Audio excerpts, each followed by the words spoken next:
بسم الله الرحمن الرحيم ولقد آتينا بني إسرائيل الكتاب والحكم والنبوة ورزقناهم من الطيبات وفضلناهم على العالمين وآتيناهم بينات من الأمر فما اختلفوا إلا من بعد ما جاءهم العلم بغيا بينهم إن ربك يقضي بينهم يوم القيامة فيما كانوا فيه يختلفون ثم جعلناك على شريعة من الأمر فاتبعها ولا تتبع أهواء الذين لا يعلمون إنهم لن يغنوا عنك من الله شيئا وإن الظالمين بعضهم أولياء بعض والله ولي المتقين هذا بصائر للناس وهدى ورحمة لقوم يوقنون أم حسب الذين اجترحوا السيئات أن نجعلهم كالذين آمنوا وعملوا الصالحات سواء محياهم ومماتهم ساء ما يحكمون وخلق الله السماوات والأرض بالحق ولتجزى كل نفس بما كسبت وهم لا يظلمون أفرأيت من اتخذ إلهه هواه وأضله الله على علم وختم على سمعه وقلبه وجعل على بصره غشاوة فمن يهديه من بعد الله أفلا تذكرون وقالوا ما هي إلا حياتنا الدنيا نموت ونحيا وما يهلكنا إلا الدهر وما لهم بذلك من علم إن هم إلا يظنون وإذا تتلى عليهم آياتنا بينات ما كان حجتهم إلا أن قالوا ائتوا بآبائنا إن كنتم صادقين قل الله يحييكم ثم يميتكم ثم يجمعكم إلى يوم القيامة لا ريب فيه ولكن أكثر الناس لا يعلمون صدق الله العظيم.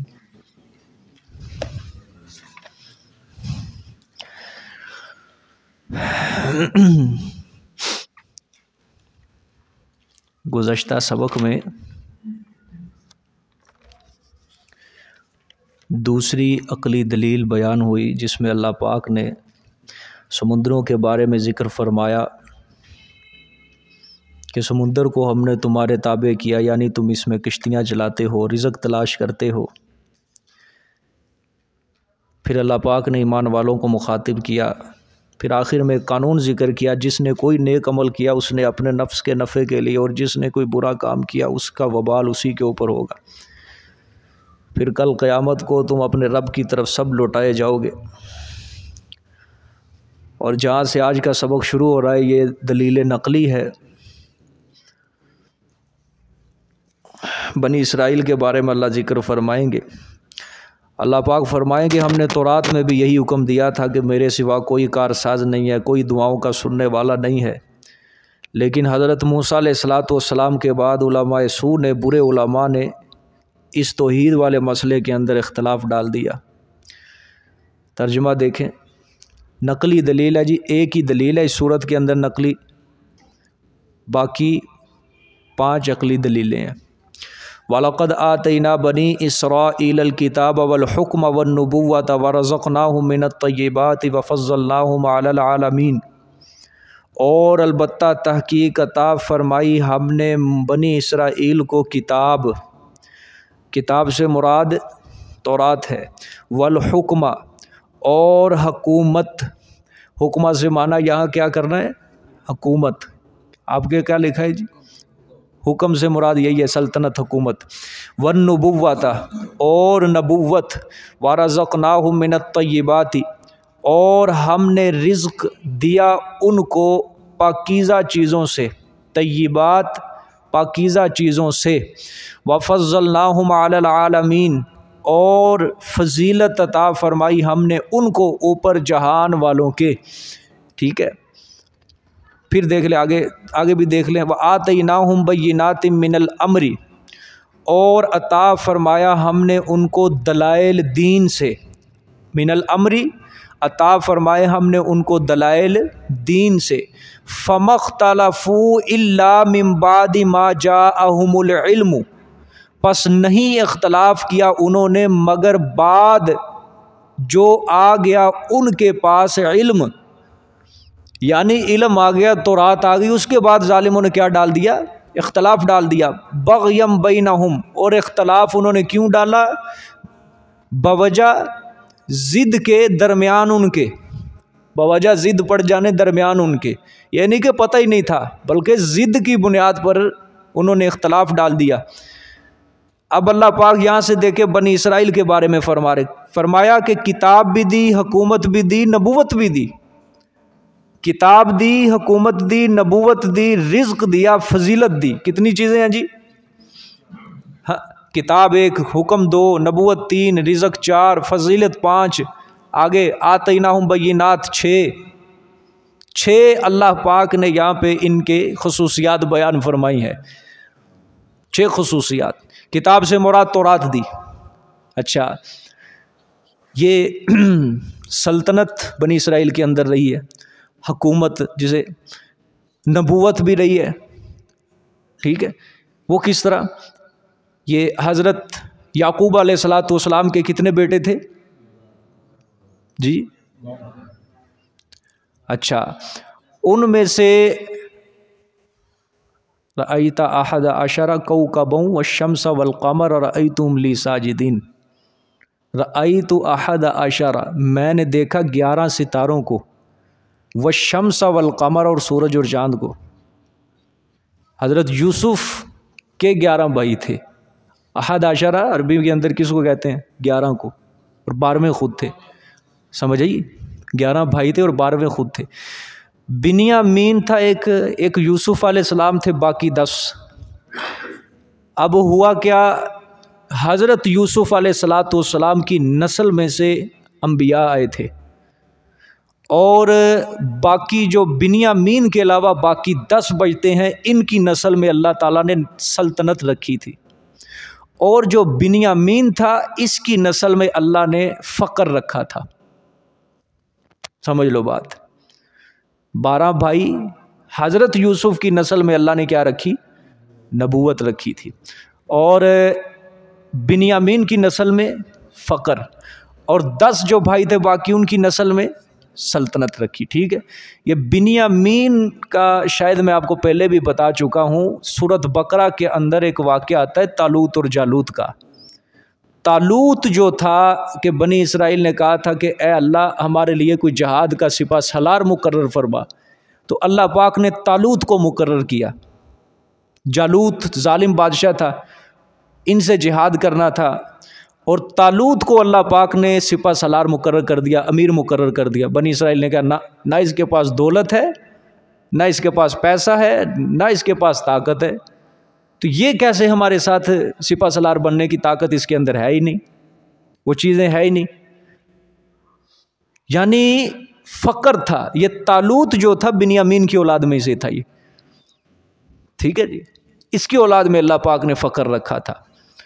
تو اللہ نے فرمایا اس کے بعد ہم نے رزق دیا پاکیزہ چیزوں سے، رزق کا مطلب یہی ہو سکتا ہے من سلوا دیا، ٹھیک ہے۔ پھر فرمایا فضیلت بھی دی ان اقوام عالم، اس دور کی اقوام عالم میں ہم نے بنی اسرائیل کو فضیلت دی، جہان والوں پر دی، جہان والوں پر۔ پھر ہم نے دلائل دیے ان کو دین سے، بڑے بڑے دلائل۔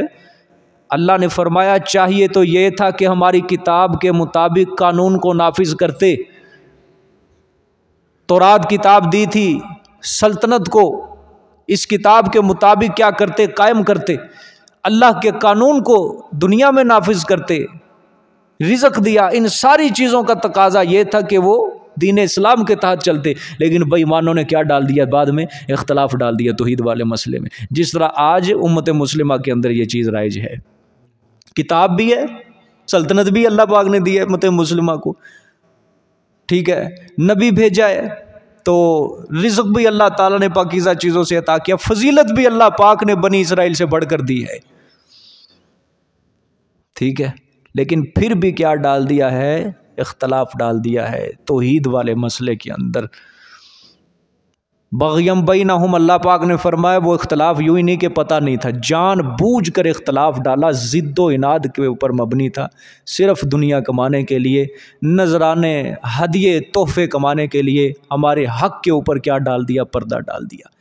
اللہ پاک نے فرمایا کوئی بات نہیں، ان ربک یقضی بینہم یوم القیامت فیما کانوا فی یختلفون، بے شک میرے محبوب تیرا رب فیصلہ کر دے گا درمیان ان کے قیامت کے دن، فیما کانوا، بیچ ان مسائل کے جو تھے وہ، فی ہی بیچ اس کے، یختلفون اختلاف کرتے، کر دیں گے ہم فیصلہ۔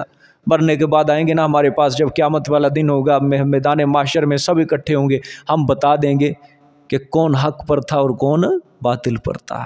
ٹھیک ہے جی، آگے دیکھیں جی، ثم جعلناک علی شریعۃ من الامر فاتبعها ولا تتبع اهواء الذین لا یعلمون۔ اب یہ سورت کا مقصودی دعویٰ، مقصودی مضمون ہے۔ پھر کیا ہم نے آپ کو علی شریعت، اوپر ایک شریعت کے، من الامر، دین کے کام سے، فتبعھا، پس آپ اتباع کرو، ہا، اس شریعت کی، یہ ہا ضمیر یہ شریعت کی طرف ہے اس کا اشارہ، پس آپ اتباع کرو اس شریعت کی، وَلَا تَتَّبِعْ أَهْوَاءَ الَّذِينَ لَا يَعْلَمُونَ، اور نہ آپ اتباع کریں خواہشات ان لوگوں کی جو نہیں جانتے۔ اللہ پاک نے فرمایا کہ میرے پیغمبر ہم نے آپ کو واضح شریعت عطا فرما، شریعت کا راہ ہم نے کیا کر دیا ہے؟ واضح کر دیا، شریعت کا راستہ ہم نے روشن کر دیا، واضح کر دیا، آپ کے لیے شریعت مقرر کر دی ہے، توحید والا مسئلہ آپ کے پاس آ چکا ہے۔ آپ نے ان نادانوں کی خواہشات کے پیچھے نہیں چلنا، مقصودی مضمون ہے سورت کا۔ اور وہ مشرک کیا کہتے تھے کہ تو نے اپنے آباء و اجداد کے دین کو کیوں چھوڑا، تو اپنے آباء و اجداد کے مذہب سے کیوں دور کیوں ہٹا؟ ٹھیک ہے، وہ آپ صلی اللہ علیہ وسلم کو کہتے تھے کہ تو ہمارے اپنے آباء و اجداد کے دین پر چل۔ نبوت سے پہلے آپ صلی اللہ علیہ وآلہ وسلم خاموش تھے، ہے توحید پر ہی تھے۔ یہاں سے یہ نہیں سمجھنا کہ آپ صلی اللہ علیہ وسلم آباء و اجداد کے دین کے اوپر، مطلب کہ اللہ الیاذ باللہ کہ آپ بھی شرک پر تھے، نہ، آپ صلی اللہ علیہ وسلم خاموش تھے۔ ٹھیک ہے، خاموش، دعوت نہیں تھی نبوت سے پہلے، بس اپنی عبادت کرتے تھے۔ آپ کی خاموشی کی وجہ سے وہ مکے کے لوگ سمجھتے تھے کہ یہ بھی اپنے آباء و اجداد کے دین کے مذہب پر ہی ہے۔ ٹھیک ہے، جس طرح حضرت شعیب علیہ السلام کے بارے میں بھی قرآن پاک میں آتا ہے، قوم نے حضرت شعیب علیہ السلام کو کہا کہ اپنے آباء و اجداد کے دین کے مذہب پہ لوٹا۔ اب کیا مطلب ہے؟ حضرت شعیب پہلے نبوت سے اپنے آباء و اجداد کے دین، مطلب یہ ہے کہ خاموش تھے اور قوم یہ سمجھتی تھی یہ بھی ہمارے ساتھ ہی ہے۔ لیکن جب آپ کو علی الاعلان دعوت کا حکم دیا گیا، نبوت مل گئی، پھر انہوں نے کیا سمجھ لیا کہ اپنے آباء و اجداد کے دین سے پھر گیا ہے۔ سمجھ آئی؟ وہ مکے کے لوگ کہتے تھے ہمارے آباء و اجداد کے دین پر آ جا۔ اللہ نے فرمایا وَلَا تَتَّبِعْ أَهْوَاءَ الَّذِينَ لَا يَعْلَمُونَ، میرے پیغمبر آپ نے بالکل بھی ان لوگوں کا اتباع نہیں کرنا جو توحید کو جانتے نہیں ہیں، جو صرف خواہشات کے پیچھے چل رہے ہیں، جو ان کے جی میں آتا ہے، جو ان کے بس میں چلتا ہے، نفس کہتا ہے، بس اسی کے پیچھے چل رہے ہیں، حق کے پیچھے وہ چل ہی نہیں رہے، حق کی جستجو وہ کرنا ہی نہیں چاہتے، تلاش کرنا ہی نہیں چاہتے۔ آپ نے ان کا اتباع بالکل نہیں کرنا۔ ٹھیک ہے جی، یہ کس کو حکم دیا جا رہا ہے؟ نبی پاک صلی اللہ علیہ وآلہ وسلم، آپ کی وساطت سے پوری امت کو یہی حکم ہے کہ کسی کافر کی کسی خواہش کے اوپر نہیں چلنا، کافروں کی خواہشات کے اوپر نہیں چلنا، ان کی لائن پر، ان کی روش کے اوپر نہیں چلنا۔ لیکن ہمارا حکومتی نظام سارا یہود و نصارہ کے اوپر، ہمارا عدالتی نظام سارا یہود و نصارہ کے اوپر، ان کے نظام کے تحت ہے، ہمارا قانون سب یہود و نصارہ کے۔ پھر انفرادی سطح دیکھ لو، ہمارے گھروں کا ماحول، ہماری خواہشات بھی انہی کے مطابق ہو چکی ہیں۔ تو اللہ فرماتے ہیں وَلَا تَتَّبِعْ أَهْوَاءَ الَّذِينَ لَا يَعْلَمُونَ، بالکل ان کی روش کے اوپر نہیں چلنا۔ رسم و رواج کا تعلق ہو، عقائد کا تعلق ہو، جہاں بھی یہود و نصارہ کی روش کے اوپر نہیں چلنا۔ اب اللہ کے نزدیک دین ہے تو صرف کیا ہے؟ اسلام۔ ان الدین عند اللہ الاسلام، بے شک دین اللہ کے نزدیک کیا ہے؟ صرف اسلام ہے۔ اب اسلام مذہب کے اوپر جو چلے گا، ہدایت صرف اللہ نے اسی کے رکھی ہوئی ہے۔ ہدایت، سیدھا رستہ، صراط مستقیم صرف اور صرف کس مذہب میں ہے؟ مذہب اسلام کے اندر ہے۔ یہی اللہ کے نزدیک حق والا مذہب ہے۔ ٹھیک ہے جی، اللہ اکبر۔ فرمایا انہم لیغنوا عنک من اللہ شیئا، بے شک یہ لوگ ہرگز نہیں دفع کریں گے تجھ سے اللہ کے عذاب سے کچھ بھی۔ میرے پیغمبر، اگر اللہ کا عذاب آ گیا نا تو یہ بالکل آپ کے کام نہیں آ سکتے، یہ کچھ بھی نہیں کر سکتے۔ وَإِنَّ الظَّالِمِينَ بَعْضُهُمْ أَوْلِيَاءُ بَعْضٍ، بے شک اور بے شک ظلم کرنے والے بعض ان کے دوست ہوتے ہیں بعض کے۔ ظلم سے مراد ہے شرک کرنے والے۔ اللہ پاک فرما رہے ہیں یہ جو مشرک ہے نا، مشرک یہ دنیا کے اندر بعض کے کیا بنے پھر رہے ہیں؟ دوست بنے پھر رہے ہیں، یعنی شرکیہ اعمال کے اوپر ایک دوسرے کی یہ مداومت کرتے ہیں، یہ مدد کرتے ہیں، ایک دوسرے کا تعاون کرتے ہیں۔ اللہ نے فرمایا دنیا کے اندر بعض کے دوست ہیں نا، ان کو اپنی دوستیوں کے اوپر بڑا ناز ہے، لیکن واللہ ولی المتقین، اور اللہ دوست ہے متقین کا۔ متقین سے مراد جو شرک سے بچنے والے ہیں، جو توحید کو اختیار کرنے والے ہیں، اللہ کے حکموں کے آگے اپنا سر جھکانے والے ہیں، اللہ ان متقین کا کیا ہے؟ دوست ہے۔ اللہ ولی الذین آمنوا، سورۃ بقرہ کے اندر بھی ہے، اللہ دوست ہے ان لوگوں کا جو ایمان لائے۔ یخرجہم من الظلمات الی النور، اللہ پاک ان کو نکالتا ہے اندھیروں سے روشنی کی طرف۔ ٹھیک ہے جی، اگر خدا نہ خواستہ کسی موحد کے دل میں توحید کے متعلق کوئی شبہ آ بھی جائے، اللہ فوراً اس کی وہ شبہ جو ہوتا ہے اس کے دل کے اندر اللہ پاک اس کو کیا کر دیتے ہیں؟ ختم کر دیتے ہیں، اس کو پھر توحید کی طرف اللہ راغب کر دیتے ہیں۔ بس اللہ یہ دوست ہے اللہ کس کا؟ ایمان والوں کا۔ یہی اللہ کی دوستی یہی ہے، اصل دوستی اللہ پاک کی یہی ہے، باقی ساری چیزیں بعد میں ہیں۔ اللہ مددگار بھی ہوتا ہے ایمان والوں کا، لیکن پہلی دوستی اللہ پاک کی ایمان والوں کے ساتھ یہی ہے کہ اللہ اس کے ایمان کو ضائع نہیں ہونے دیتا۔ ٹھیک ہے جی، شیطان دیکھو اگر مومن کے پیچھے لگا ہوا ہے، اس کے دل کے اندر وسوسے ڈالنے کی کوشش کر رہا ہے، اس کے ایمان کو مشتبہ بنانے کی کوشش کر رہا ہے، لیکن چونکہ اس مومن کا یقین اور ایمان کس کے اوپر؟ اللہ کے اوپر ہے۔ اگر بوجہ بتقاضۂ بشریت کوئی شیطان کا وسوسہ اس کے دل کے اندر ٹھہر جاتا ہے، اللہ فوراً اس مومن بندے کی مدد کرتے ہیں۔ وہ جو شبہ توحید کے متعلق آیا ہوتا ہے نا، وہ فوراً اللہ پاک ختم کر کے اس کی جگہ نور بھر دیتے ہیں، اس کا یقین اور پختہ ہو جاتا ہے اللہ کے اوپر۔ اللہ کی اصل دوستی یہ ہوتی ہے۔ اچھا، اگر یہ ایمان والا جو یقین ہوتا ہے یہ کمزور ہو جائے، انسان کا کمزور ہوتا جائے، بتاؤ پھر اس کے لیے اللہ مددگار بن سکتا ہے؟ اس کا سہارا اللہ بن سکتا ہے؟ جب یقین ہی انسان کا کمزور ہو جائے، اس کا تو اللہ کے اوپر سے یقین ہی اٹھ گیا۔ جب ایمان کمزور ہو جائے اللہ کو کون یاد کرے گا؟ نہیں۔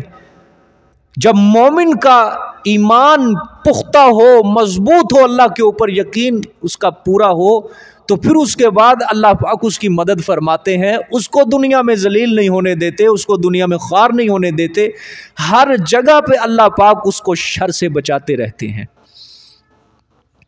یہ اصل معنی میں اللہ کی دوستی یہ ہے، واللہ ولی المتقین۔ دیکھو اللہ کیا کہہ رہے ہیں سورۃ بقرہ میں، اللہ ولی الذین آمنوا، اللہ ان لوگوں کا دوست ہے جو کو کیا لائے؟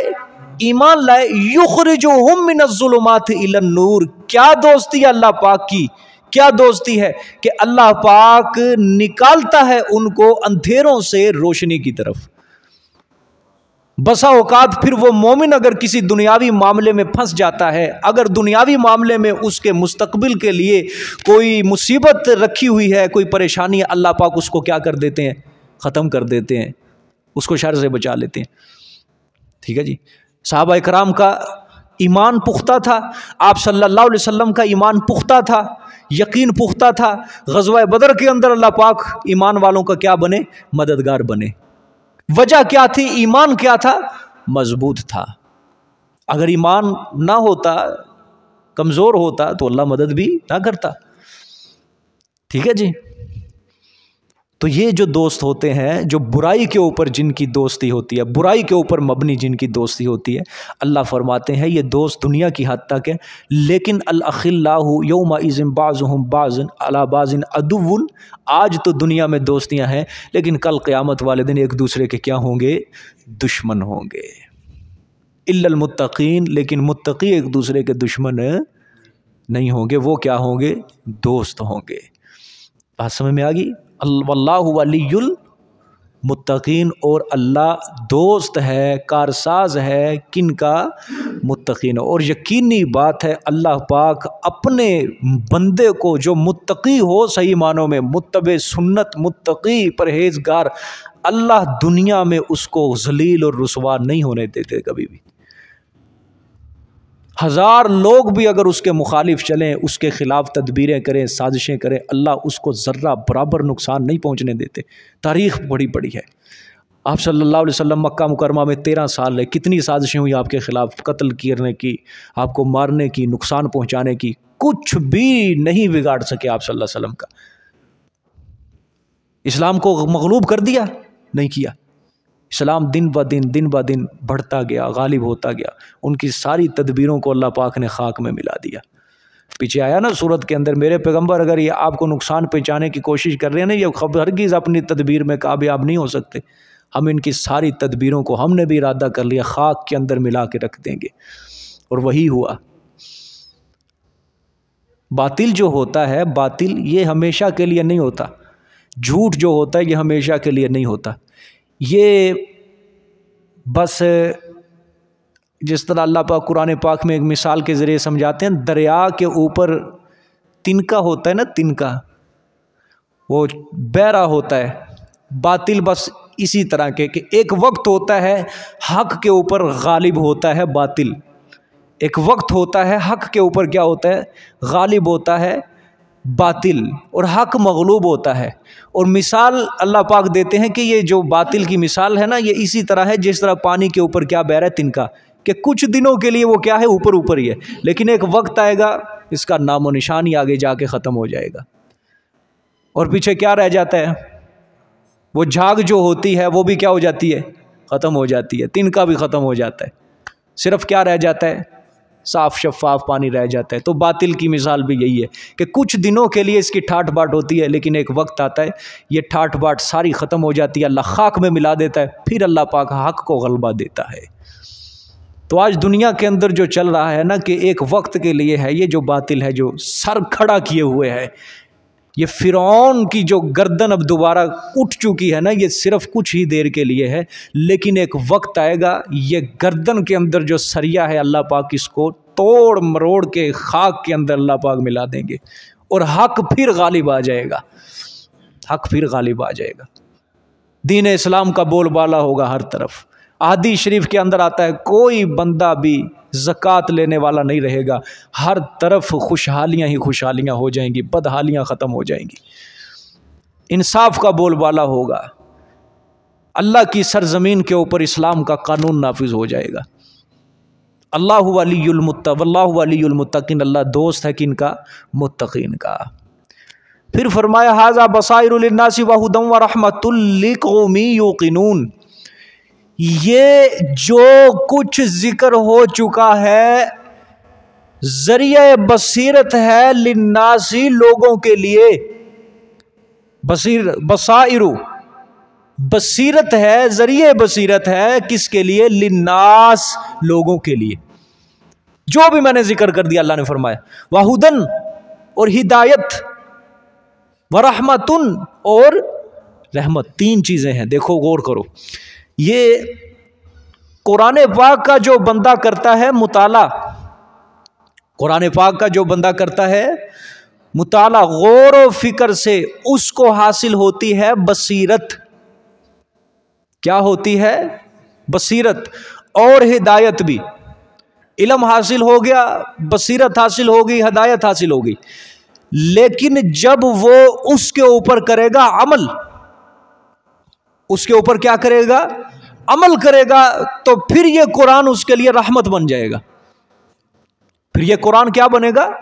رحمت بنے گا۔ وَنُنَزِّلُ مِنَ الْقُرْآنِ مَا هُوَ شِفَاءٌ وَرَحْمَةٌ لِّلْمُؤْمِنِينَ، جو کچھ بھی ہم نے قرآن پاک میں اتارا ہے اللہ نے فرمایا یہ شفا ہے اور رحمت ہے للمؤمنین، ایمان والوں کے لیے۔ کن کے لیے؟ ایمان۔ تو رحمت قرآن کب بنتا ہے؟ جب انسان اس کے احکامات پر عمل کرتا ہے۔ تو اللہ فرماتے ہیں یہ جو کچھ بھی میں نے بیان کر دیا ہے نا اس سورت کے اندر، یہ بصیرت ہے، یہ بصیرت ہے، سمجھنے کے لیے کافی ہے، اور اگر عمل کر لو گے وَرَحْمَتٌ، رحمت بن جائے گی لِقَوْمٍ يُوقِنُونَ، کس قوم کے لیے؟ جو یقین کرنا چاہتی ہیں، یقین کرنا چاہتی ہیں۔ جن کو یقین نہیں ہے ان کے لیے یہ بصیرت بھی نہیں ہے، ان کے لیے یہ رحمت بھی نہیں ہے۔ ٹھیک ہے جی۔ اللہ قرآن میں فرماتے ہیں یُضِلُّ بِهِ كَثِيرًا وَيَهْدِي بِهِ كَثِيرًا، اسی قرآن کے ذریعے اللہ لوگوں کو گمراہ کرتا ہے، اور اسی قرآن کے ذریعے اللہ پاک لوگوں کو ہدایت دیتا ہے۔ غور کرو ذرا، کدھر اللہ پاک کہتے ہیں ھدی للمتقین، یہ کتاب ہدایت ہے متقین کے لیے، ٹھیک ہے، اور یہاں پہ بھی اللہ پاک فرما رہے ہیں کہ یہ بصیرت ہے، ہدایت ہے، رحمت ہے۔ پھر اللہ سورۃ بقرہ کے اندر ہی فرما رہے یُضِلُّ بِهِ كَثِيرًا وَيَهْدِي بِهِ كَثِيرًا، کہ اللہ اس قرآن کے ذریعے گمراہ کرتے ہیں، اس قرآن کے ذریعے ہدایت دیتے ہیں۔ وجہ کیا ہے؟ وجہ یہی ہے کہ جس نے اس قرآن سے استفادہ نہیں کیا، الٹا چلا، وہ کیا ہوتا جائے گا؟ گمراہ ہوتا جائے گا۔ اور جس نے اس قرآن سے کیا استفادہ، عمل کیا، اللہ پاک اس کے ہدایت کے درجات میں بلندی عطا کرتے جائیں گے، اس کے مرتبوں کے اندر اضافہ کرتے جائیں گے۔ ہوتا ہے نا، بعض لوگوں کو ہم نے دیکھا قرآن پاک جتنا مرضی پڑھ لو، سمجھ لو، پتہ بھی ہے، علم بھی ہے، لیکن اس کے اوپر عمل نہیں ہے۔ کیا ہے؟ گمراہ ہے۔ اور آپ بھی شاید اپنے ماحول کے اندر دیکھیں کچھ لوگ ایسے پڑھے لکھے ہوتے ہیں، دین کا بھی علم ہے لیکن عمل نہیں ہے، گمراہ ہوئے پڑے ہیں۔ پتہ ہے ان کو حق کیا ہے، پتہ ہے ان کو سچائی کیا ہے، پتہ ان کو صحیح کیا ہے، غلط کیا ہے، لیکن پھر بھی اس کے اوپر عمل نہیں کر رہے۔ کیا ہے؟ یُضِلُّ بِهِ كَثِيرًا، اللہ نے گمراہ کر دیا بہت کو اس قرآن کے ذریعے۔ اللہ پاک سے پناہ طلب کیا کرو کہ اتنی اللہ پاک جس کلام کے بارے میں فرما رہے ہیں یہ ہدایت ہے، یہ رحمت ہے، اگر اس کلام کو پڑھ کے بھی انسان نہ بنے، اچھا مسلمان نہ بنے، ایک اچھا انسان نہ بنے، تو پھر وہی بات ہے جو اللہ پاک نے پیچھے بیان فرمایا فَبِأَيِّ حَدِيثٍ بَعْدَ اللَّهِ وَآيَاتِهِ يُؤْمِنُونَ، اللہ کی بات کے بعد پھر کوئی بات ایسی نہیں ہے جس کے ذریعے کوئی ایمان لا سکے، یقین کر سکے۔ ٹھیک ہے جی۔ اب آگے دیکھیں جی، یہ زجر ہے آگے بڑا یہ زبردست۔ ام حسب الذین اجترحوا، آیا گمان کر لیا ان لوگوں نے، الذین اجترحوا السیئات، جنہوں نے کیے برے کام۔ ٹھیک ہے جی، یہ آیت ذرا غور سے ترجمہ غور سے دیکھیں۔ آیا گمان کر لیا ان لوگوں نے جنہوں نے برے کام کیے، سیئات مطلب برے کام، گناہ والے کام، ان نجعلہم کالذین آمنوا وعملوا الصالحات، یہ کہ ہم بنائیں گے ان کو ان لوگوں کی طرح جو ایمان لائے اور جنہوں نے نیک عمل کیے۔ سمجھ آئیے جی؟ گمان کر لیا انہوں نے جنہوں نے برے کام کیے، یہ کہ ہم بنائیں گے ان کو ان لوگوں کی طرح جو ایمان لائے اور نیک عمل کیے۔ سواء محیاہم ومماتہم، برابر ہے ان کا جینا اور ان کا مرنا، ساء ما یحکمون، برا ہے وہ جو فیصلہ کرتے ہیں۔ مکے کے جو قریشی تھے نا، مکے کے قریشی یہ کہتے تھے کہ دنیا کے اندر، یہ مسلمانوں کو کہا کرتے تھے، نہ دنیا کے اندر تمہارا مکان ہے اچھا، نہ دنیا کے اندر تمہارے پاس دولت ہے، نہ دنیا کے اندر تمہارے پاس پیسہ ہے، نہ دنیا کے اندر تمہارے پاس کوئی سرداری ہے، نہ کوئی وجاہت ہے تمہارے پاس۔ ہماری طرف دیکھو، ہمارے پاس سرداری ہے، ہمارے پاس دولت ہے، ہماری تجارت اچھی ہے، ہمارا آنا جانا ہے شہروں کے اندر، لوگ ہماری عزت کرتے ہیں، تمہارے پاس کیا ہے؟ ٹھیک ہے۔ اور پھر وہ کہتے تھے اگر ہم مر بھی گئے نا، قیامت آ بھی گئی، تو جس طرح ہم دنیا کے اندر خوشحال رہتے ہیں نا، اسی طرح ہم آخرت میں بھی خوشحال رہیں گے۔ آخرت میں بھی کیا رہیں گے؟ خوشحال رہیں گے۔ اللہ نے فرمایا یہ ظالموں کا یہ گمان غلط ہے، غلط ہے گمان یہ۔ اسی طرح تفسیر روح المعانی میں اور علامہ ابن کثیر نے تفسیر ابن کثیر کے اندر ایک روایت نقل کی ہے، فرماتے ہیں کہ کفار قریش میں سے عتبہ، شیبہ، ولید یہ سارے مل کر آئے حضرت علی المرتضیٰ اور حضرت حمزہ رضی اللہ تعالی عنہما، ان دونوں کے پاس، اور بعض کئی مسلمان تھے ان کے پاس آئے، آ کے کہتے کہ تمہارا دین کوئی ہم سے بہتر نہیں ہے اور تم بھی ہم سے کوئی بہتر نہیں ہو، تمہارے پاس قوت تو نہیں ہے، نہ تمہارے پاس کوئی ذاتی عزت اور وجاہت ہے، کوئی چیز بھی نہیں ہے، نہ تمہارے پاس جائیداد، غربت ہے تمہارے پاس، اور ہم بہتر ہیں، اگر قیامت آ بھی گئی تو کل قیامت کو ہم بہتر ہوں گے۔ اللہ پاک نے یہ آیت اتار دی، اللہ نے فرمایا گمان کر لیا ان لوگوں نے جنہوں نے شرک کیا، کفر کیا، برے کام کیے، یہ کہ ہم بنائیں گے ان لوگوں کو ان لوگوں کی طرح جو ایمان لائے اور نیک عمل کیے، کہ ان کا مرنا جینا برابر کر دیا، نہ ساء ما یحکمون، برے ہیں وہ جو فیصلے کر رہے ہیں، نہ ایمان والے کا کوئی بھی مقابلہ نہیں کر سکتا، کافر ہی چاہے ایمان والا جو ہے بلند ہے، کافر پست ہے، ایمان والے کو ہم عروج بخشیں گے، ایمان والے کو ہم عروج بخشیں گے۔ اب دیکھو اصل عزت کیا ہے، بولو اصل عزت کیا ہوتی ہے جو اللہ کے ہاں انسان حاصل کرتا ہے؟ اصل عزت ہی وہ ہے جو نیک نامی کے ذریعے حاصل کی جاتی ہے۔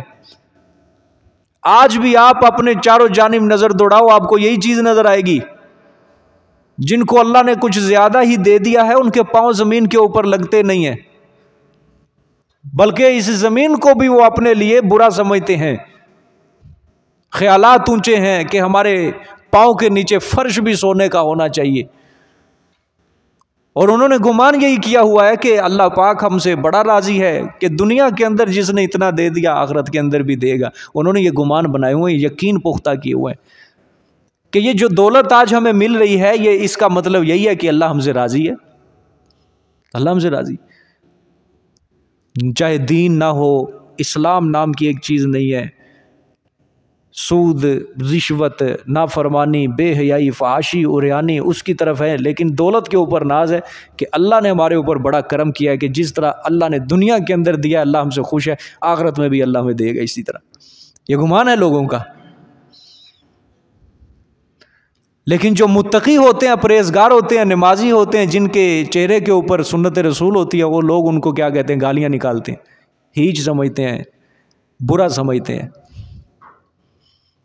ان کو کہتے ہیں یہ غریب لوگ ہیں، یہ تھرڈ کلاس قسم کے لوگ ہیں، وہ پرانے زمانے کے لوگ، یہ کہاں سے اٹھ کے آگے۔ ٹھیک ہے جی، اللہ نے فرمایا کبھی بھی نہ سوچنا کہ ہم ان کا مرنا جینا برابر کریں گے، ان کا درجہ ہم برابر رکھیں گے، نہ، ساء ما یحکمون، برا ہے وہ جو فیصلہ کرتے ہیں۔ اللہ پاک کو صرف اور صرف پسند ہے تو عاجزی پسند ہے، اللہ پاک کے نزدیک اگر قدر ہے تو صرف اور صرف ایمان والے کی ہے، متقی کی ہے، پرہیزگار کی ہے، اس کے علاوہ اللہ پاک کے نزدیک کسی کی کوئی قدر نہیں ہے۔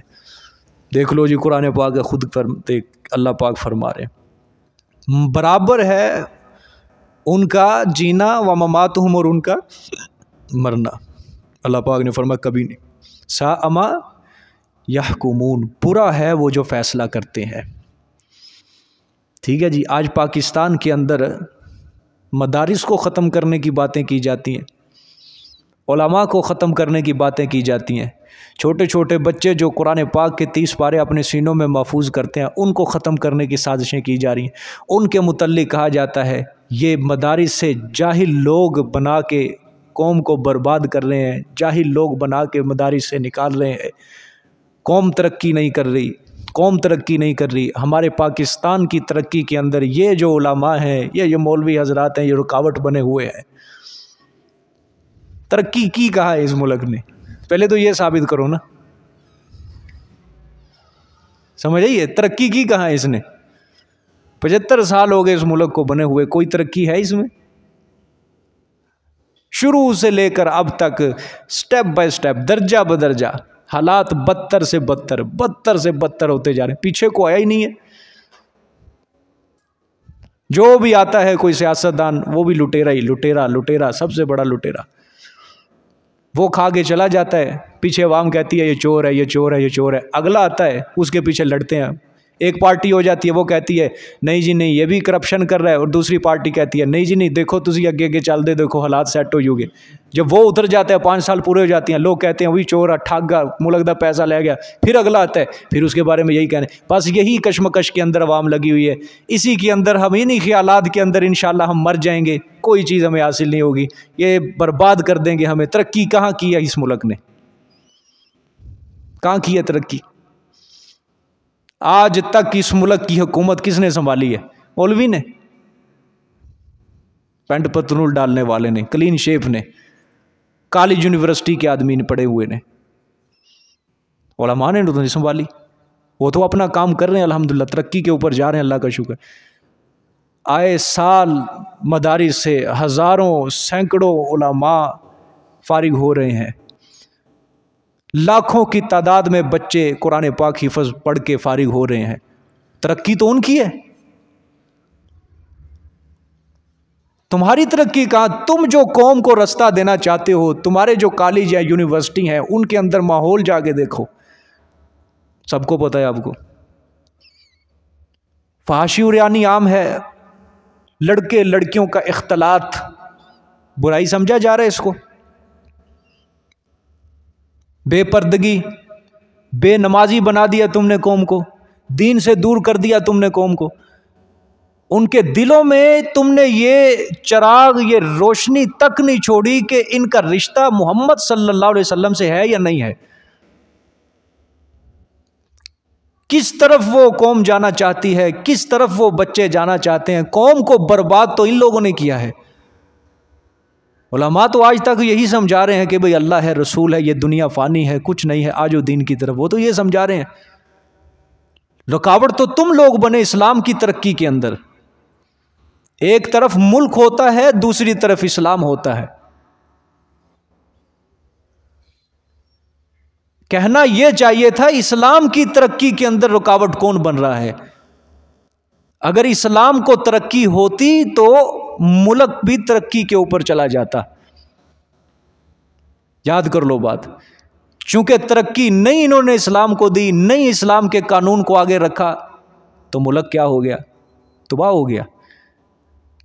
اور اس ملک کو حاصل کرنے کا نظریہ کیا تھا؟ کہ اسلامی شعار کو ایک الگ زمین کے اندر مسلمان ان کو اپنائے، آسانی سے اس پر عمل کر سکے۔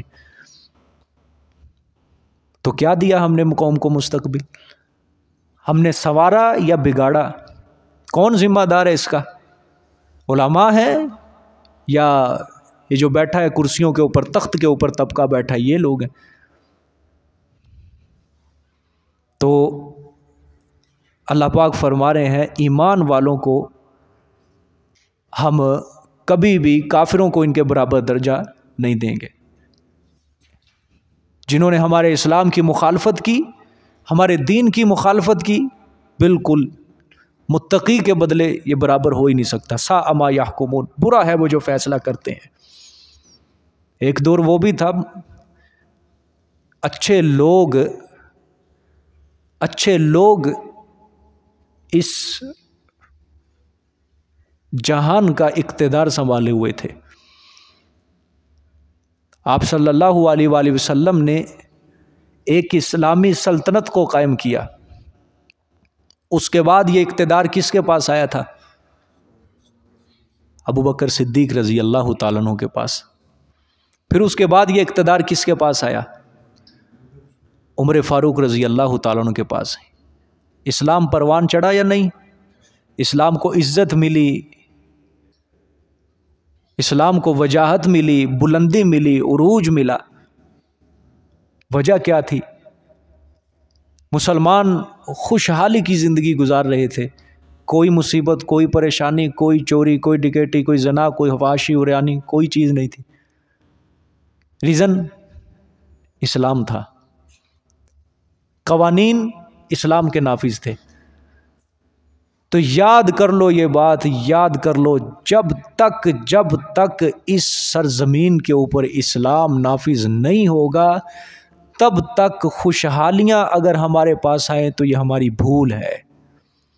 ہم ہیں مسلمان، ہم کوئی کافر قوم نہیں ہے، الیاذ باللہ، ہم ہیں مسلمان۔ تو مسلمان اپنے ذہن سے یہ سوچ نکال دے کہ اسلام سے دوری اختیار کر کے وہ اس جہان کے اندر عزت حاصل کرے گا، کبھی نہیں۔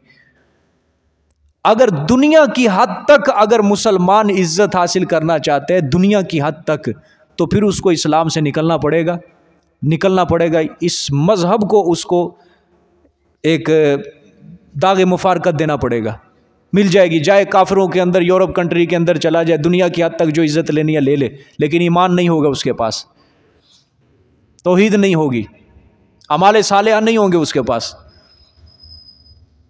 لیکن اگر اسلام کے دائرہ کار کے اندر رہنا ہے تو عزت تبھی حاصل ہوگی جب اسلام کے قوانین کے متعلق آواز اٹھاؤ گے۔ یہ سارے لوگ ہم نے اپنے سروں کے اوپر بٹھائے ہیں نا، ہمارے ہی چنیدہ ہوتے ہیں یا خود بخود آ جاتے ہیں؟ یہ 5 سال کے بعد ووٹ دیتے ہیں ہم، ہمارے ہی چنیدہ ہوتے ہیں نا۔ اصل قصور تو ہمارا بھی ہے، اصل قصور ہمارا بھی ہے کہ ہم نے جب ووٹ دیا تھا ہم نے دل کے اندر کیا سوچ رکھی تھی؟ جب ہم گوٹھا لگا رہے تھے صفحے کے اوپر، ہمارے دل کے اندر کیا سوچ تھی؟ سوچ یہی تھی سوئی گیس، پائپ لگے گا، پانی ملے گا، بجلی آئے گی، گیس آئے گی، کاروبار اچھا چلے گا۔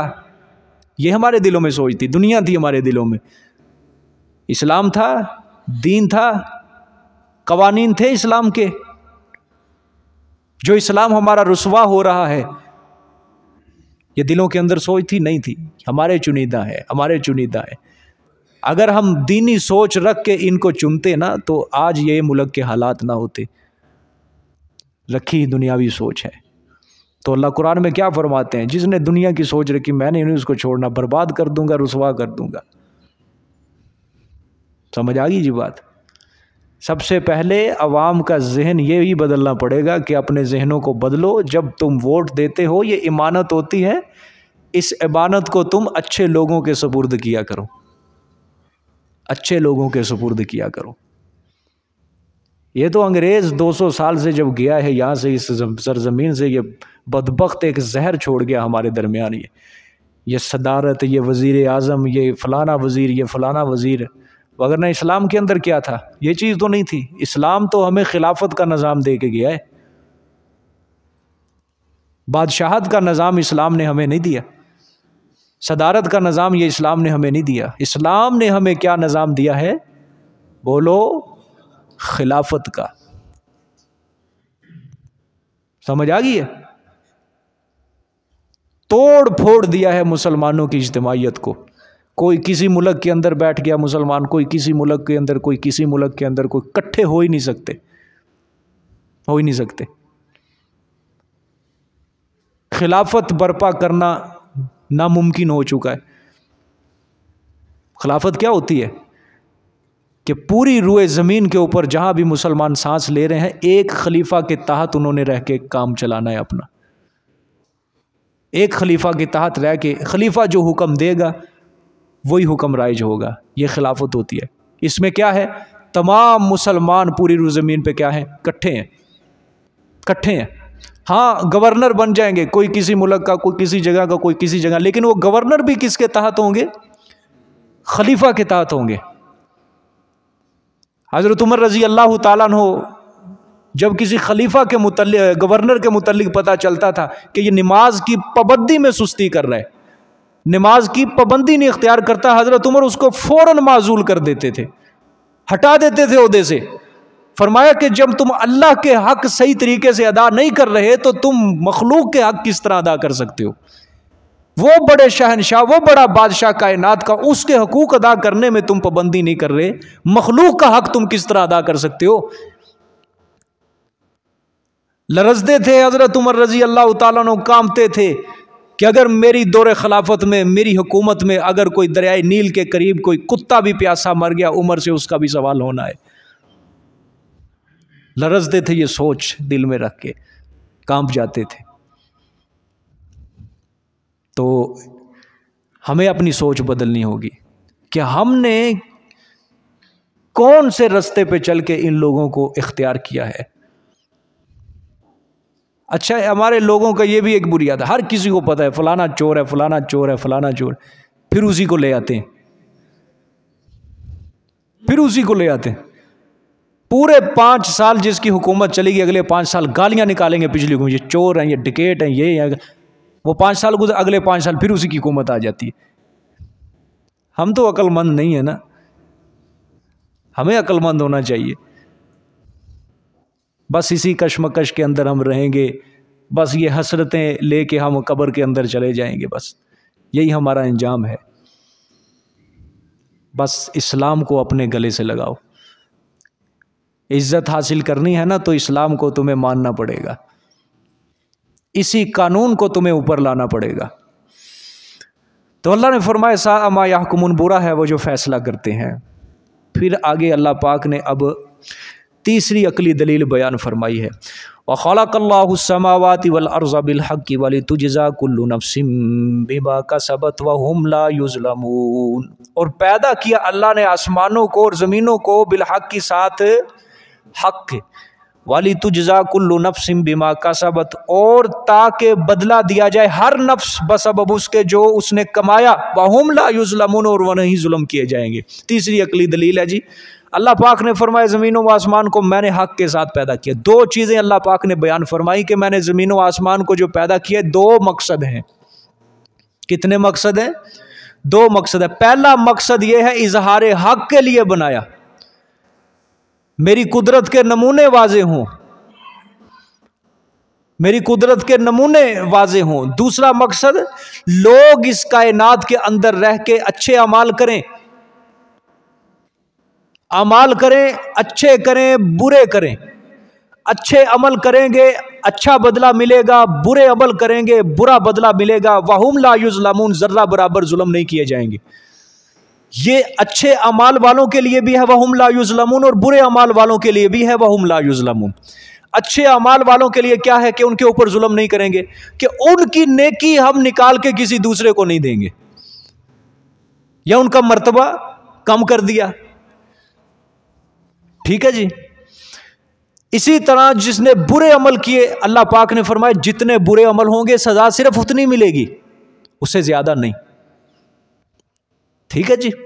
ہاں اب فرمایا، ہاں جو ایک بات اور سمجھو، نیکی کرنے والے کا اجر بڑھ سکتا ہے، جس طرح اللہ سورۃ النعام میں فرماتے ہیں جس نے کوئی نیک عمل کیا فلاح اشر، کہ اس کے لیے 10 گنا بڑا اجر ہوگا، ٹھیک ہے جی۔ مثال کے طور پہ کسی کے پاس 20 نیکیاں ہیں، اس کو جو اجر ملے گا 18 نہیں ملے گا، 15 نہیں ملے گا، اس کو اجر اگر ملے گا تو 22 25 30 35 40 زیادہ ہی ملے گا، ٹھیک ہے جی۔ اسی طرح اگر کسی نے گناہ کیے تو اس کو اس کا جو بدلہ دیا جائے گا گناہوں کا کم تو ہوگا نہیں، برابر ہی ہوگا، زیادہ نہیں ہوگا، زیادتی نہیں ہوگی، جتنا گناہ ہے اتنا ہی کیا دیا جائے گا بدلہ، ٹھیک ہے۔ آگے دیکھیں جی، افرأیت من اتخذ الہہ ہواہ واضلہ اللہ علی علم وختم علی سمعہ وقلبہ وجعل علی بصرہ غشاوہ، زجر ہے پھر، آیا پس دیکھا تو نے اس بندے کو جس نے بنا لیا الہہ، معبود اپنا، ہواہ اپنی خواہشات کو، ٹھیک ہے۔ پھر فرمایا وَأَضَلَّهُ اللَّهُ عَلَىٰ عِلْمٍ، اور گمراہ کر دیا اس کو اللہ پاک نے اوپر علم کے، وَخَتَمَ عَلَىٰ سَمْعِهِ، اور مہر لگا دی اللہ نے اوپر اس کے کانوں کے، وَقَلْبِهِ اوپر اس کے دل کے، وَجَعَلَ عَلَىٰ بَصَرِهِ غِشَاوَةً، اور کر دیا اوپر اس کی آنکھوں کے پردہ، ٹھیک ہے جی۔ غور کرو آیت کے اندر ایک نئی مضمون اللہ پاک نے یہاں بیان فرمایا ہے۔ اللہ نے فرمایا یہ مشرکین اپنی خواہشات کی پیروی میں دلائل و عقل و نقل کے بغیر ہی غیر اللہ کو معبود بنائے ہوئے ہیں، نہ ان کے پاس دلائل ہیں، نہ عقلی دلیل، نہ نقلی دلیل، بغیر دلیل کے صرف اپنی خواہشات کے اوپر غیر اللہ کو معبود بنا لیا انہوں نے، ٹھیک ہے۔ اللہ پاک نے ان کی ضد و عناد کی وجہ سے ان کے دلوں پر کیا لگا دی ہے جی؟ مہر لگا دی ہے۔ علی علم کا لفظ ہے، اس کا مطلب سمجھے اللہ نے گمراہ کر دیا اس کو اوپر علم کے، مطلب اس کا یہ ہے کہ اس بندے کو پتا تھا کہ ہدایت کا رستہ یہی ہے، اس بندے کو پتا تھا کہ سیدھا راستہ یہی ہے، لیکن باوجود اس کے اس نے اپنی خواہشات کو کیا بنایا؟ معبود بنایا، اپنی خواہشات کے پیچھے چلا۔ اللہ پاک نے فرمایا ہم ایسے بندے کے دل کے اوپر مہر جباریت لگا دیتے ہیں۔ ٹھیک ہے جی، اللہ اکبر۔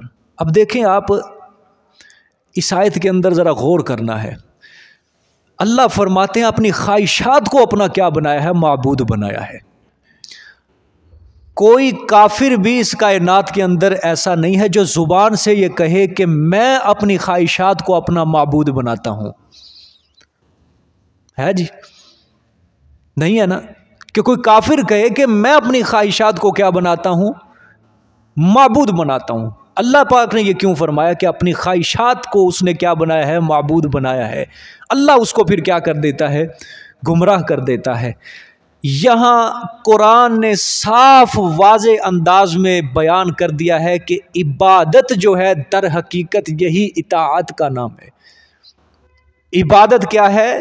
در حقیقت یہی اطاعت کا نام ہے۔ جو شخص اللہ کے مقابلے کے اندر کسی اپنی خواہشات کو لے کر آئے گا، اللہ کے حکم کے مقابلے میں اپنی خواہشات کے اوپر چلے گا، اگرچہ اس نے زبان سے نہیں بھی کہا کہ میں اپنی خواہش کو اپنا معبود بناتا ہوں، لیکن عملی طور پہ اس نے ثبوت دے دیا کہ اللہ کے حکم کے مقابلے میں جو اپنی خواہشات کے اوپر چلا، اس نے اپنی خواہشات کو کیا بنا لیا ہے؟ معبود بنا لیا۔ عملی طور پہ اس نے یہ ثابت کیا، اگرچہ زبان سے نہ بھی کہے۔ زبان سے تو کافر بھی نہیں کہتا کہ میں اپنی خواہشات کو اپنا کیا بناتا ہوں؟ معبود بناتا ہوں۔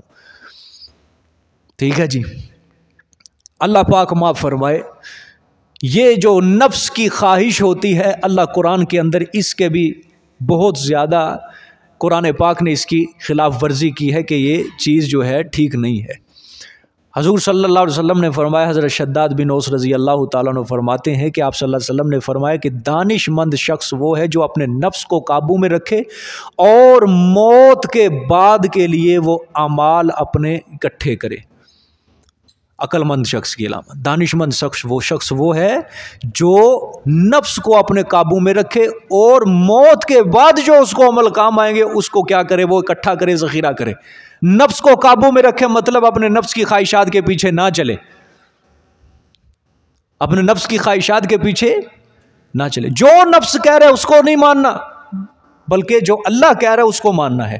شیطان جو سہارا لیتا ہے، نفس کا سہارا لے کے انسان کو گمراہ کرتا ہے۔ نفس کا سہارا لے کے اس کا جو جی ہوتا ہے، اندر کا ضمیر ہوتا ہے انسان کا، شیطان اس کی رگوں کے اندر دوڑ کے اس کے دل کے اندر وسوسے ڈالتا ہے، اس کو پھر گمراہ کرتا ہے۔ تو جس نے پھر اپنے جی کے اندر جو بھی آیا، ظاہری بات ہے وہ شیطان کی طرف سے آئے گا نا۔ جی میں جو بات آتی جائے گی وہ اس کو مانتا جائے گا، گویا وہ اپنی خواہشات کے اوپر صاف چل رہا ہے۔ ٹھیک ہے، تو اللہ پاک فرماتے ہیں خواہشات کے پیچھے نہیں چلنا بلکہ میرے حکم کو تسلیم کرنا ہے۔ اب دیکھو یہ بھی عجیب بات ہے کہ ایک طرف اللہ کو حکم ہے اور ایک طرف انسان کہ میں نہیں مانتا، میں اس کے اوپر چلوں گا۔ معبود بنانے والے صاحب ہے نا، اس نے اپنے معبود کی مان لی۔ یعنی عبادت در حقیقت اطاعت کا نام ہے۔ اپنے جب نفس کی اس نے مان لی تو نفس کی کیا کر لی؟ اس نے اطاعت کر لی۔ حالانکہ اطاعت کس کی کرنی چاہیے تھی؟ اللہ پاک کی کرنی چاہیے تھی، اللہ کے حکم کو ماننا چاہیے تھا، لیکن اپنے نفس کی مان لی جو دل کے اندر آ رہا ہے۔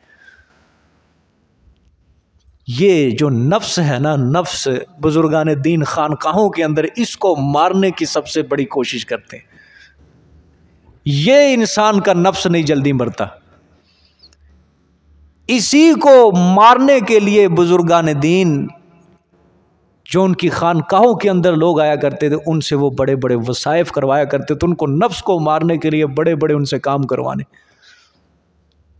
کیونکہ جب اس نفس کے اندر آ جاتا ہے تکبر تو پھر یہ خراب ہو جاتا ہے۔ ٹھیک ہے جی، بزرگان دین فرماتے ہیں نا کہ آپ کو بار بار میں ایک بات سناتا ہوں کہ ایک سوئی کے ناکے کے اوپر ایک بڑے پہاڑ کو رکھنا آسان ہے، اٹھانا آسان ہے، بجائے اس کے کہ ایک بندے کے دل سے تکبر نکالا جائے، وہ بڑا مشکل ہے، وہ اس سے بھی زیادہ مشکل کام ہے۔ نفس نہیں انسان کا مرتا، یہ کس چیز سے مرتا ہے؟ مثال کے طور پہ میں آپ کو ایک حدیث سناتا ہوں. آپ صلی اللہ علیہ وسلم نے فرمایا کوئی نبی دنیا کے اندر ایسا نہیں آیا جس نے بکریاں نہ چرائی ہوں. بکریاں چرانے کے اندر کیا ہے؟ ان سے کھپنا پڑتا ہے، لاٹھی ہاتھ میں رکھنی پڑتی ہے، پتے اتارنے پڑتے ہیں، بس ان کے پیچھے لگنا پڑتا ہے. کبھی ادھر لے کے جاؤ، کبھی ادھر لے کے جاؤ، جہاں پانی میسر ہے ادھر لے کے جاؤ، ادھر ہی اپنی لگا لو کوٹری. اس طرح بکریاں ان کے پیچھے انسان بڑا کھپتا ہے، بڑا گندا ہو جاتا ہے. اس طرح کیا ہو رہا ہے؟ اس کا نفس مر رہا ہے. ٹھیک ہے، ایک تم دنیا دار انسان کو کہو نا، کسی بڑے آدمی کو چل بھی بکریاں چرائے گا کبھی نہیں کرا. کیا ہے؟ نفس انسان کا. اس سے آپ صلی اللہ علیہ وسلم نے خود بکریاں چرائی ہیں.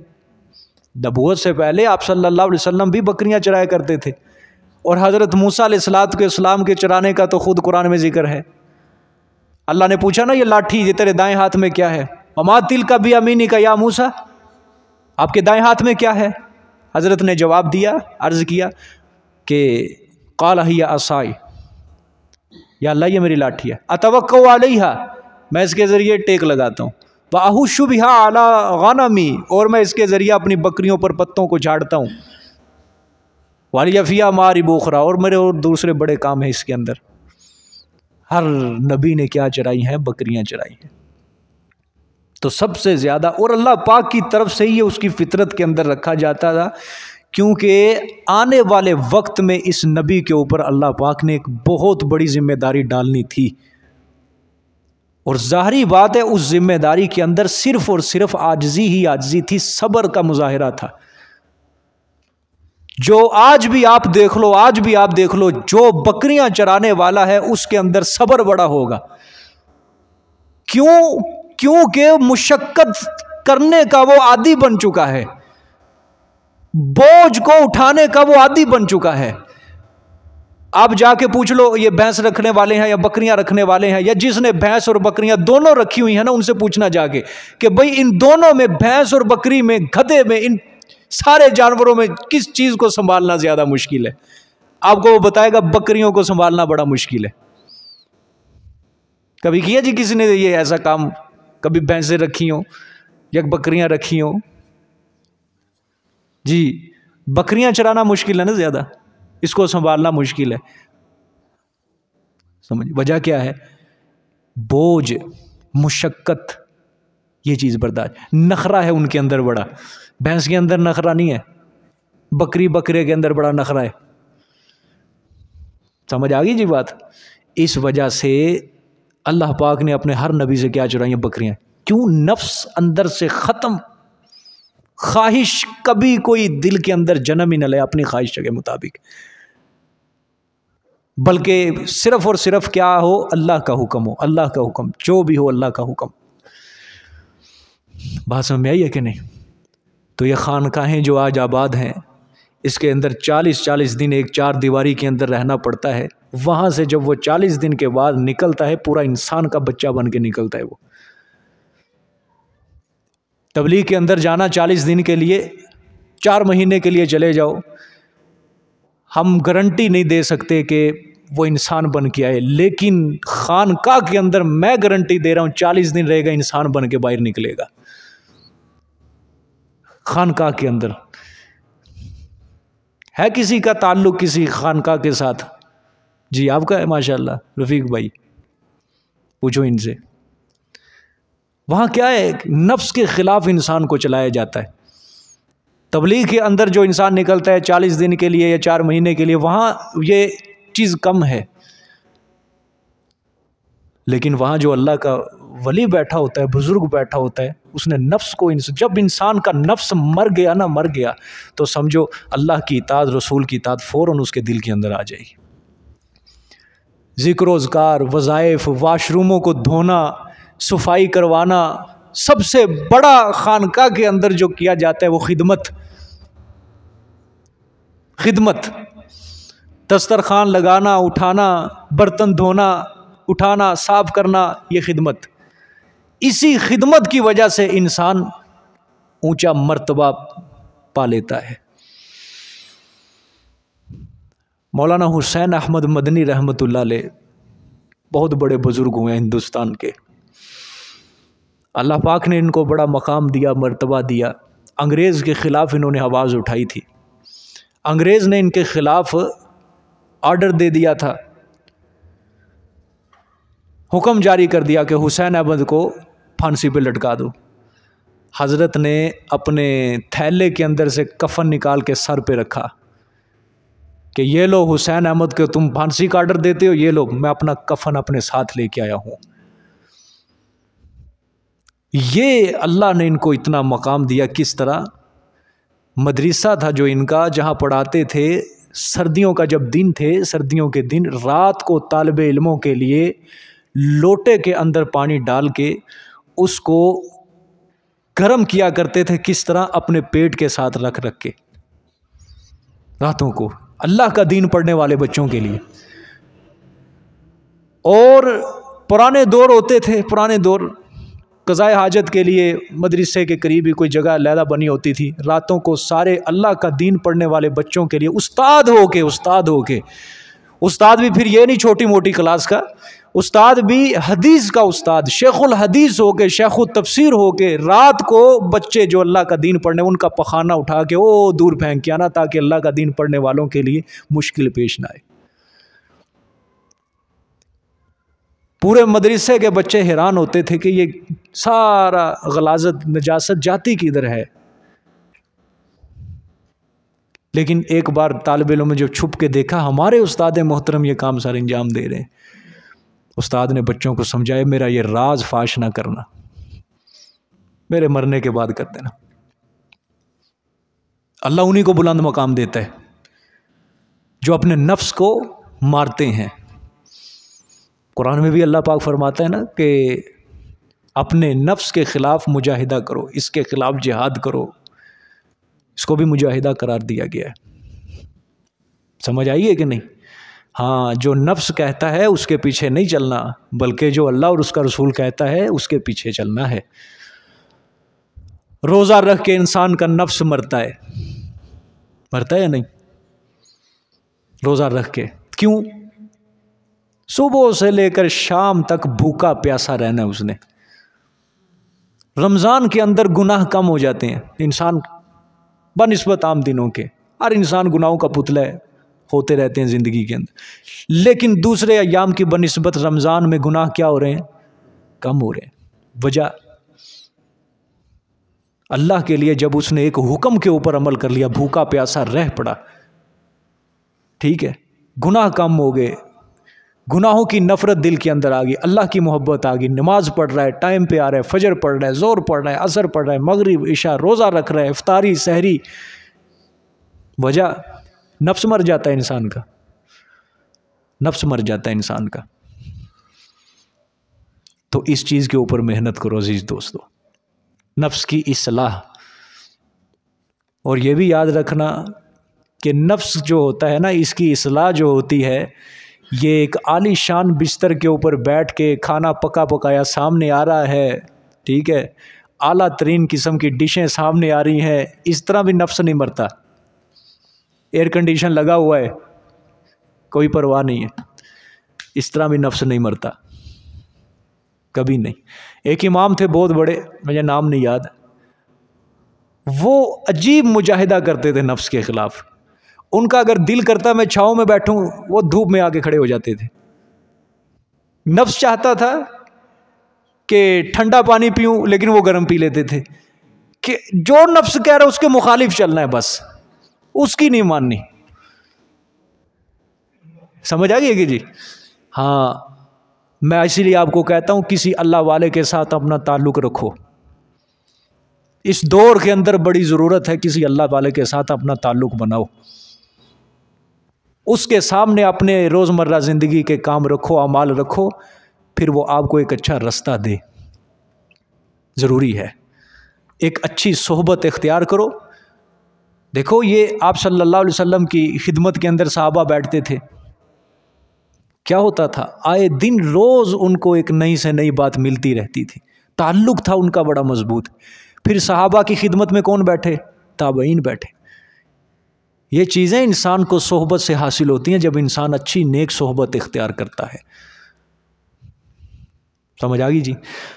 تو اللہ نے فرمایا جو پھر ایسا انسان ہوتا ہے نفس کے پیچھے چلتا ہے، پھر اللہ اس کو کیا کرتے ہیں؟ گمراہ کر دیتے ہیں، اور پھر اس کے کان پر، اس کے دل پر، اس کی آنکھوں پر کیا لگاتے ہیں؟ پردہ۔ اس کی میں تفصیل کر چکا ہوں، یعنی مہر جباریت۔ فَمَن يَهْدِيهِ مِن بَعْدِ اللَّهِ أَفَلَا تَذَكَّرُونَ۔ اللہ اکبر۔ اللہ فرماتے ہیں پس کون ہدایت دے گا اس کو بعد اللہ کے گمراہ کرنے کے؟ جو انسان خواہشات کے پیچھے چل رہا ہے، اللہ نے اس کو گمراہ کر دیا، پھر اللہ کے گمراہ کرنے کے بعد کون ہے کوئی کائنات میں ہستی جو اس کو ہدایت دے؟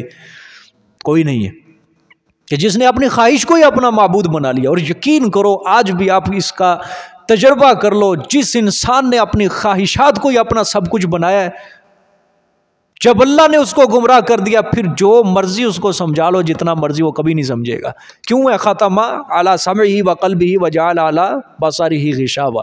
اس کی آنکھوں کے آگے پردہ ہے، اس کے کانوں پر مہر لگی ہوئی ہے اللہ پاک نے، اس کے دل کے اوپر اللہ نے مہر لگائی ہوئی ہے۔ نہ کان اس کے اچھی بات سن سکتے ہیں، نہ دل اس کا اچھی بات سمجھنے کی صلاحیت رکھ سکتا ہے، نہ آنکھیں حق کو دیکھ سکتی ہیں۔ ختم کر دیتا ہے اللہ ساری صلاحیتیں۔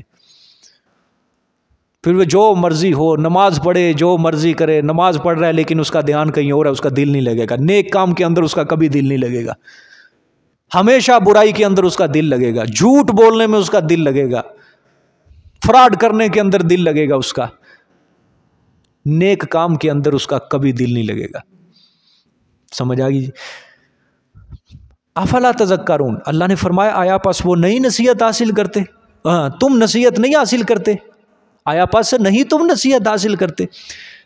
آگے دیکھیں، وَقَالُوا مَا هِيَ إِلَّا حَيَاتُنَا الدُّنْيَا نَمُوتُ وَنَحْيَا وَمَا يُهْلِكُنَا إِلَّا الدَّهْرُ۔ یہ شکوہ ہے، اور کہا انہوں نے نہیں ہے یہ مگر زندگی ہماری دنیا کی، نموتو ہم مریں گے ایک ہی دفعہ، وَنَحْيَا اور جئیں گے ہم یہی زندگی، وَمَا يُهْلِكُنَا اور نہیں ہم ہلاک ہوتے، نہیں ہم ہلاک ہوتے، إِلَّا الدَّهْرُ مگر زمانہ، ٹھیک ہے، نہیں ہمیں ہلاک کرتا الا الدہر مگر زمانہ۔ سمجھ آئی یہ بات؟ یہ مشرکین مکہ کے اوپر اللہ پاک نے شکوہ بیان فرمایا۔ اللہ پاک نے فرمایا یہ لوگ صرف توحید کے منکر نہیں ہیں، بلکہ یہ موت کے بعد دوبارہ زندگی کے بھی قائل نہیں ہیں، ٹھیک ہے۔ دہر جو ہے نا، دہر اصل میں یہ زمانے کو کہا جاتا ہے، اس مدت کے مجموعے کا نام ہے جو اس عالم کی ابتدا سے انتہا تک، اس زمانے کو کیا کہا جاتا ہے؟ دہر، زمانہ۔ جب سے اس دنیا کی ابتدا ہوئی اور جب انتہا ہوئی، اس مدت کا نام کیا ہے جی؟ دہر۔ عربی میں دہر، اردو میں زمانہ، ٹھیک ہے۔ کفار نے یہ قول جو تھا نا بطور دلیل پیش کیا کہ ہماری جو موت و حیات ہے نا، یہ اللہ کے ارادے کے ساتھ کوئی تعلق نہیں ہے اس کا، بلکہ یہ اسباب طبیعہ کے تابع ہیں۔ مثال کے طور پہ دیکھو، ہم اب جوان ہیں، آہستہ آہستہ عمر ڈھلتی جائے گی، ڈھلتی جائے گی، ہڈیاں کمزور ہو جائیں گی، پٹھے کمزور ہو جائیں گے، اور ایک وقت آئے گا یہ سارے اعضاء جواب دے جائیں گے، قوت معطل ہو جائے گی، موت ہو جائے گی۔ اسباب طبیعہ کے تحت موت آتی ہے، ہمیں اللہ کا کوئی تعلق نہیں ہمیں موت دینے میں۔ اور اسی چیز کے اوپر تم حیات کو بھی قیاس کر لو کہ حیات انسان کی کب تک ہے؟ جب انسان کیا ہے؟ پختہ ہے، جوان ہے، سانس چل رہے ہیں، ہڈیاں مضبوط ہیں، سانس چل رہے ہیں۔ تو اللہ کی مشیت کے ساتھ اس کا کوئی تعلق نہیں ہے۔ اللہ پاک نے فرمایا وَمَا لَهُمْ بِذَلِكَ مِنْ عِلْمٍ، نہیں ہے واسطے ان کے ساتھ اس بات کے کوئی علم، کوئی دلیل ہے ہی نہیں۔ اللہ نے پاک بغیر دلیل کے بس اپنی عقل کے گھوڑے دوڑا رہے ہیں۔ انہم الا یظنون، نہیں ہے وہ مگر گمان کر رہے ہیں، خیالات ہیں، اٹکلیں دوڑا رہے ہیں بس اپنی، کوئی دلیل نہیں ہے۔ دیکھ لو قرآن کہہ رہا ہے، یہ مشرکین مکہ کا عقیدہ نظریہ ہوتا تھا کہ جب تک جوانی ہے، سانس ہے، مضبوط ہے، کوئی موت نہیں ہے۔ یہ موت کب آتی ہے؟ جب بوڑھا ہو جاتا ہے انسان۔ تو اللہ پاک نے یہ اصول نہیں بنایا کہ موت اسی کو ملنی ہے جو بوڑھا ہو جائے گا بیچارہ۔ بعض اوقات بوڑھے بھی اتنی عمر کاٹ جاتے ہیں کہ جوان بندہ اتنی عمر نہیں کاٹتا، ٹھیک ہے، 100 سال گزر جاتے ہیں ان کو، نہیں موت آتی۔ اور کچھ جوان ایسے ہوتے ہیں جو 25 سال کی عمر میں فَفِرُّوا إِلَى اللَّهِ، موت دے دیتا ہے اللہ پاک۔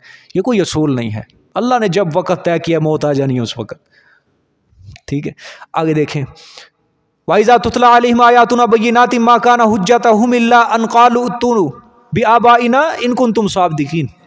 اور جب پڑھی جاتی ہیں اوپر ان کے ہماری آیات واضحہ بینات ما کان حجتہم، نہیں ہوتے ان کے پاس کوئی جواب، حجتہم نہیں ہوتا ان کے پاس کوئی جواب، الا ان قالوا مگر یہ کہ کہا انہوں نے ایتو لے آؤ بیابائنا ہمارے آباء و اجداد کو، باپ دادوں کو، ان کنتم صادقین اگر تم سچے ہو۔ اللہ نے فرمایا اگر کوئی موت و حیات کے اوپر، موت کے بعد دوبارہ زندگی کے اوپر جب ان کو آیتیں سنائی جاتی ہیں پڑھ کے، پھر یہ ظالم کیا کہتے ہیں، کوئی ان کے پاس جواب نہیں ہوتا، کوئی رد کرنے کے لیے کوئی ان کے پاس دلیل نہیں ہوتی، صرف یہ کہتے ہیں اچھا اگر تم اپنے دعوے میں سچے ہو نا کہ موت کے بعد دوبارہ ہمیں اٹھنے کی زندگی ہوگی، او ہمارے ماں باپ کب سے مر چکے ہیں، باپ دادے، ان کو زندہ کر کے دکھاؤ چلو، بس یہ بات ہوتی تھی۔ جو انسان ضدی ہو، انادی ہو، جس نے سمجھنا ہی نہیں ہے اس نے یہی کام کرنے آگے، اٹکلیں دوڑانی ہے بس، یا تو دلیل پیش کرتے آگے، رد کرتے قرآن پاک کی آیت کا، لیکن نہیں کر سکے، بس یہ کہا کہ ٹھیک ہے جی اگر موت کے بعد دوبارہ زندگی، ہمارے آباء و اجداد سالوں سال ہو گئے، وہ کوئی سیاست کے اندر پھر رہا تھا، کوئی جلسے جلوس کر رہا تھا، ان کو لے کے آؤ سامنے زندہ کرو۔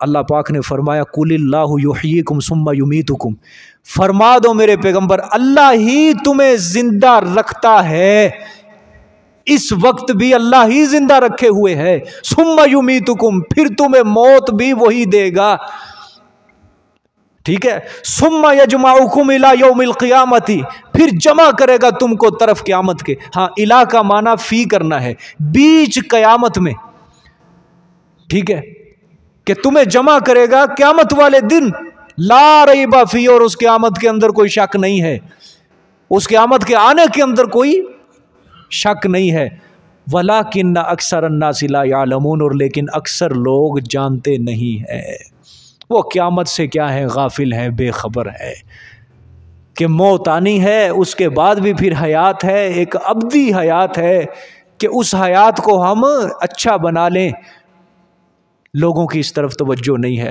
ولیکن اکثر الناس لا یعلمون، لیکن اکثر لوگ جانتے نہیں ہیں۔ جزاک اللہ جی، اللہ قبول فرمائے۔ انشاءاللہ اتوار والے دن سپارہ ختم ہوگا۔